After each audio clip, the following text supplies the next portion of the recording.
estudar hoje o capítulo 12 do Evangelho segundo o Espiritismo. Amai os vossos inimigos.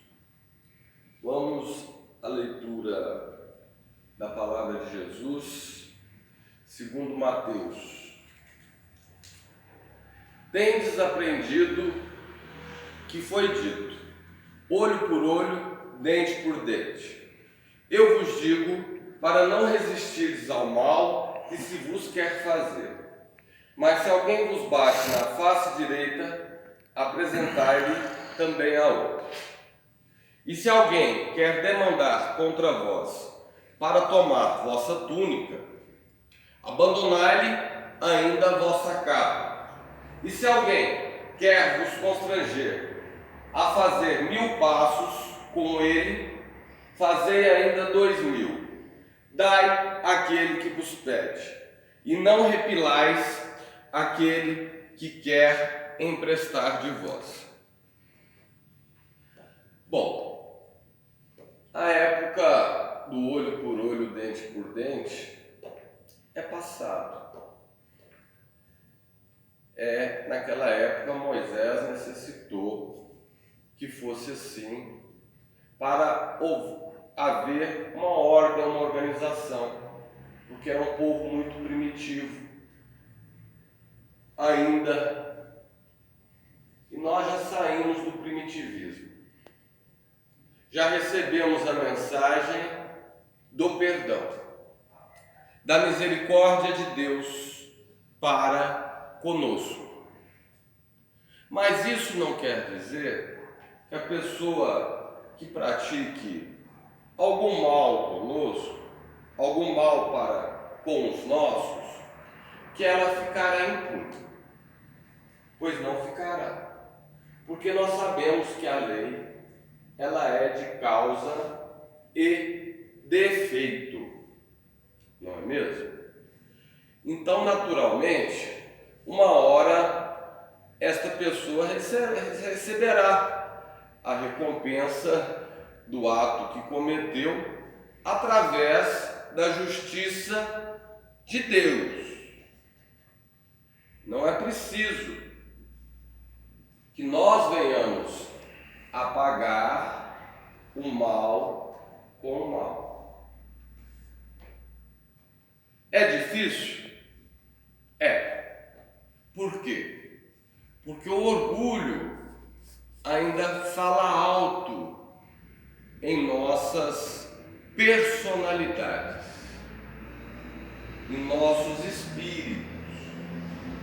Então é por isso que é um trabalho que nós temos que executar, estudando muito aquele item 5º do Evangelho, do capítulo 5º, Bem-aventurados os aflitos, o item a paciência, onde Deus diz que a dor é a bênção que Deus envia aos seus eleitos e que nós temos que perdoar aqueles que foram colocados em nosso caminho para nos testar, para que nós venhamos a crescer, a nos fortalecer, a sermos criaturas melhores, pelo menos do ponto de vista de buscarmos relevar as ofensas de verdade.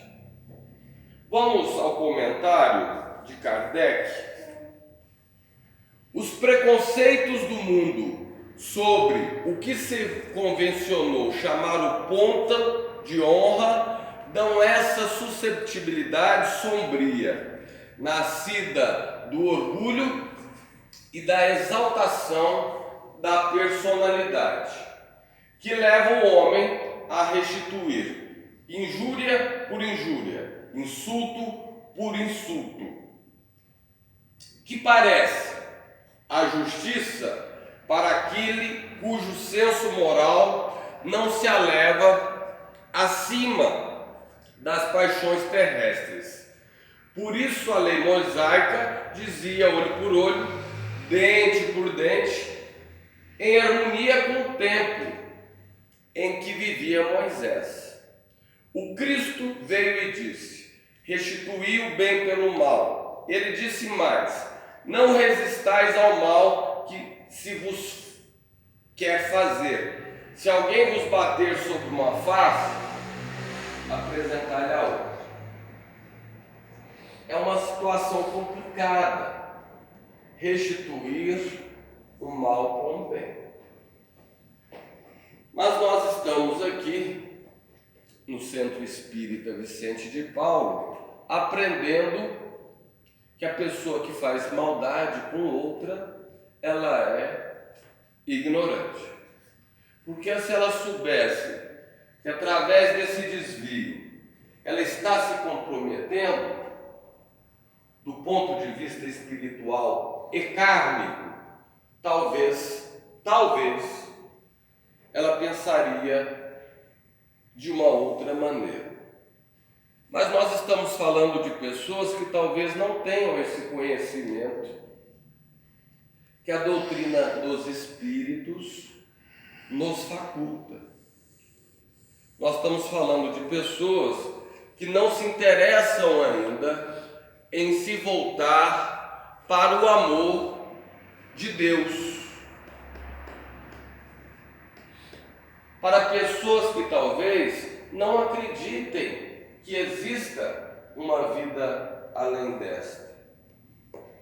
Então, às vezes, prezados irmãos, estas palavras podem nos parecer complicadas. Dar face para alguém que te bateu, dar outra face. Como assim, né? Muitos de nós, naturalmente, se perguntariam: nós não devemos nos defender? É claro que nós temos direito a nos defender. É escolha, é livre arbítrio. Nós já sabemos a respeito disso. E cada um de nós, naturalmente, se torna responsável pelos próprios errados, pelos próprios atos, sejam eles certos ou errados, assim como os nossos próprios pensamentos, sejam eles certos ou errados. Porque um pensamento dirigido a alguém de maneira negativa já é um trabalho mal feito por si só. Um pensamento de inveja, um pensamento de desejar o mal, enfim, de querer que a outra seja prejudicada, que a outra caia, que a outra sofra um acidente. Então tudo isso envolve ainda este mundo que nós vivemos, que é de provas e expiações. Mas a Terra, ela passa por uma transformação. Nós temos acompanhado isso e o nosso país, inclusive, tem sofrido mais do que os outros. Por quê? Porque o Brasil, segundo Humberto de Campos, através da mediunidade de Chico Xavier, é fadado a ser o coração do mundo, a pátria do Evangelho. Então, não é por acaso que nós estamos vivendo este momento difícil, mais até do que outros países em relação à pandemia. É natural que as trevas, que os espíritos revoltados contra o Cristo queiram que isso não ocorra, que o Brasil não seja a pátria do mundo, o coração do Evangelho. O coração do mundo, a pátria do Evangelho. Vamos prosseguir. Ao orgulhoso, esta máxima parece uma covardia. Realmente, para a pessoa orgulhosa, dar outra face é um sinal de covardia. Mas como assim? Eu não sou covarde.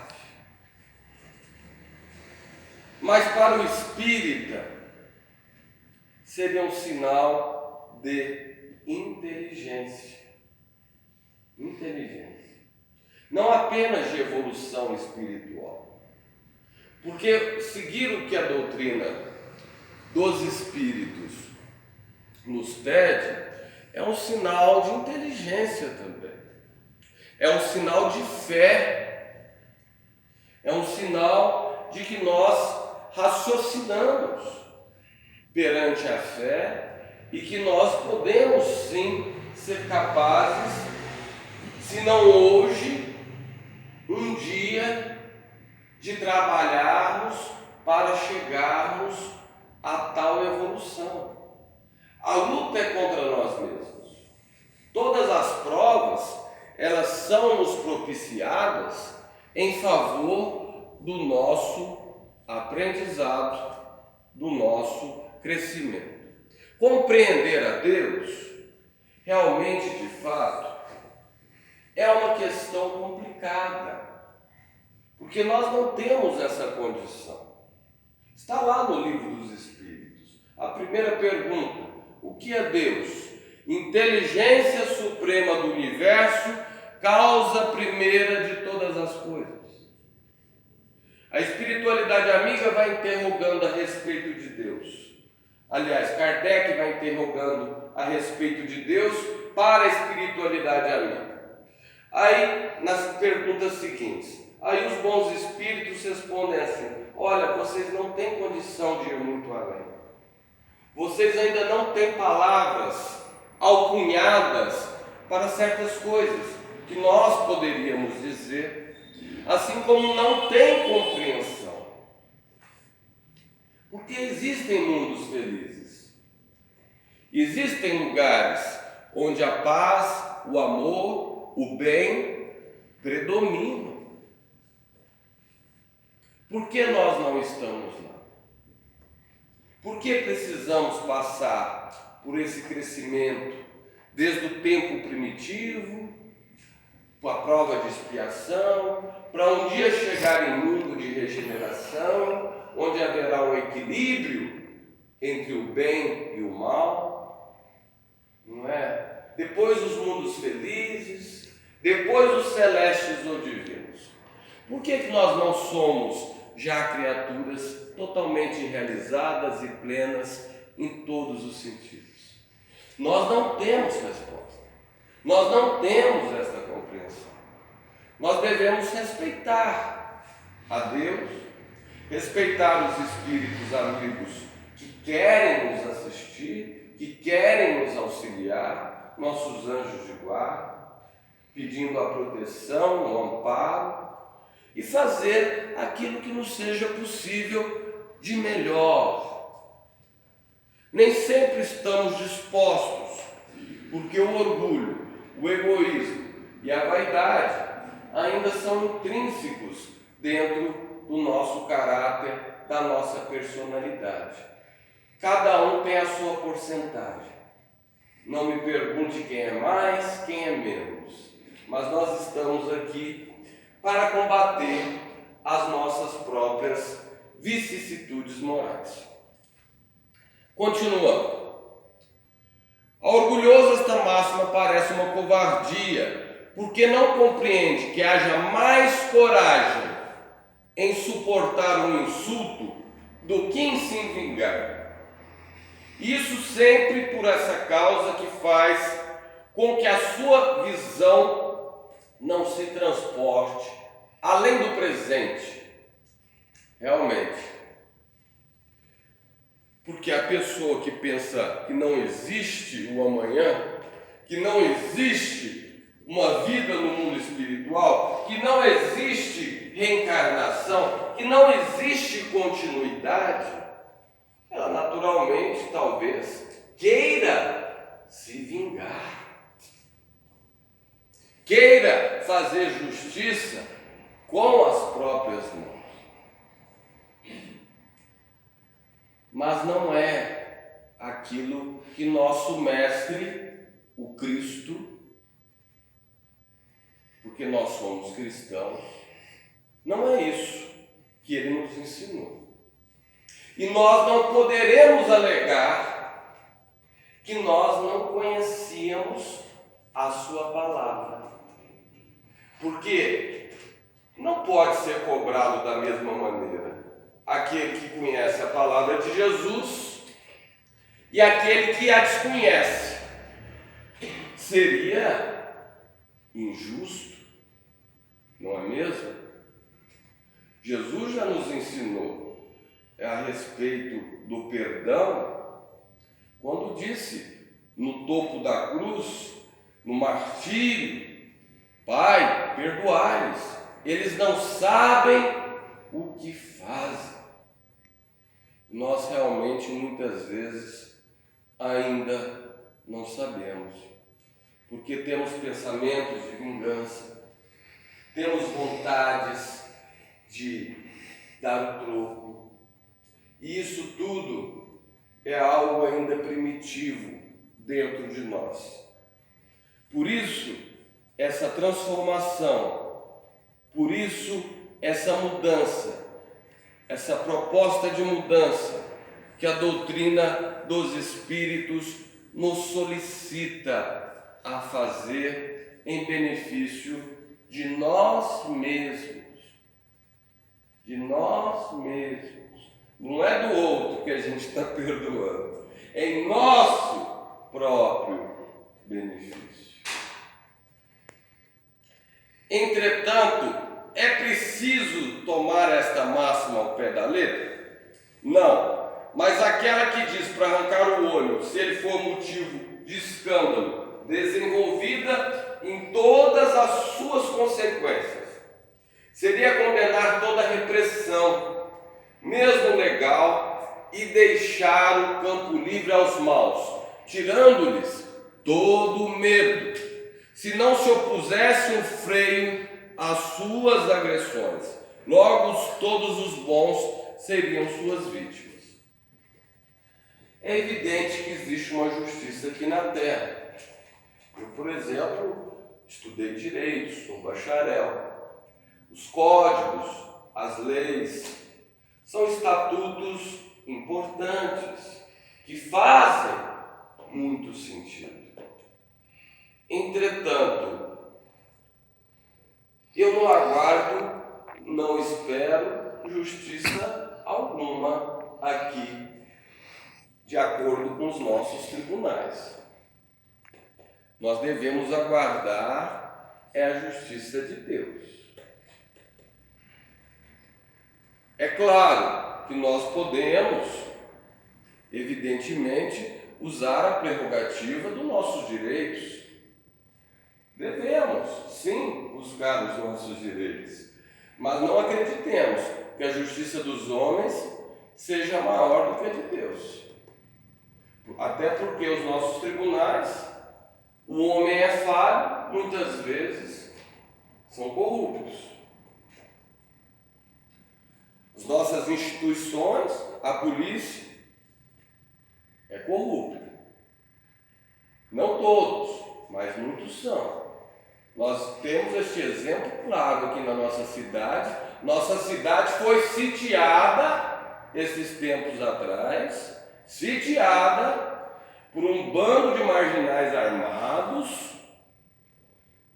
que deram tiro para todo lado, roubaram, fizeram o que quiseram e não houve um policial militar, um policial civil, ninguém trocou um tiro com eles. Isso é sinal do que, prezados irmãos? De corrupção. Ah, Tiago, eles não queriam morrer, eles estavam armados até os dentes. Por favor, o serviço deles que a gente paga para a nossa proteção. Não é? Vamos ser inteligentes. Vamos pensar a respeito. Nossas instituições são sim corrompidas, são falhas, porque nós homens somos seres humanos ainda frágeis, em muitos aspectos. Mas dentro daquilo que a doutrina nos ensina, nós devemos buscar melhorar em todos os sentidos. É claro que não há como ter um amor terno, puro, apaixonado por alguém que nos fez mal, por alguém que nos deseja o mal. É evidente que não.